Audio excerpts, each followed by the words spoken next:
బాబు గారు ఓ రకంగా పని రాక్షసు. కష్టపడతాడు, మామూలుగా కష్టం కాదు. చూడండి, కుప్పం నుంచి వచ్చారు. కుప్పంలో 2 రోజులు కంటిన్యూస్ టూర్. ఆ తర్వాత వచ్చారు. వచ్చి రావడంతోనే రెవెన్యూ శాఖతో రివ్యూ ఇట్లాంటివి. అంటే అంత హార్డ్ వర్కింగ్ నేచర్ ఉన్న మనిషి. ఈ వయసులో కూడా ఎలాంటి అలసట ఫీల్ కాకుండా చెక్క 1 బై 1 చేస్తూనే ఉంటాడు పని. మళ్ళీ మరుసటి రోజు వచ్చాడు, తెలుగుదేశం పార్టీ కార్యాలయంలో తిరుగుతున్నారు. ఆయనకున్న తపన కార్యకర్తలు నాయకుల దగ్గర లేదా అంటే ఉంటుంది. కానీ వాళ్ళు వాళ్ళ స్వార్థం చూసుకుంటారు, వాళ్ళ ఎదుగుదల చూసుకుంటారు. ఇప్పుడు అఖిలప్రియ అక్కడ ఉన్నటువంటి పార్టీ ఇన్ఛార్జిని పట్టించుకోదు, 24 గంటలు గొడవలే. జేసీ ప్రభాకర్ రెడ్డి పార్టీ పరువు పోతుంది, ప్రభుత్వ పరువు పోతుంది, ఆయన వార్నింగ్లు పెద్దారెడ్డితో చేసే గొడవలు.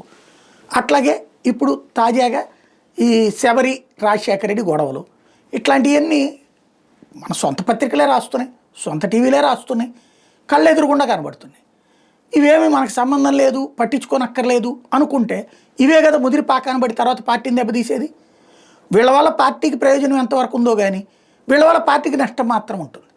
కాబట్టి బాబు గారు సీరియస్గా ఇది ప్రభుత్వంలో పడిపోయి రేపు పొద్దున అంతా దెబ్బతిన్నాక నేను ఆ రోజున పట్టించుకోలేకపోయాను పార్టీని అని చెప్పుకుంటే 5 ఏళ్ళు నష్టపోతాం.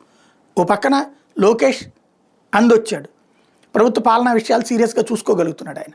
కాబట్టి పార్టీని ఇలాంటి ఇబ్బందుల నుంచి బాబు గారు పిలిచి మాట్లాడితే కంట్రోల్ అవుతారు. ఎవరికేంటో న్యాయం చెప్పగలిగినటువంటి పెద్ద మనిషి స్థాయిలో ఉన్నాడు ఆయన. చేయాల్సిన అవసరం ఉంది.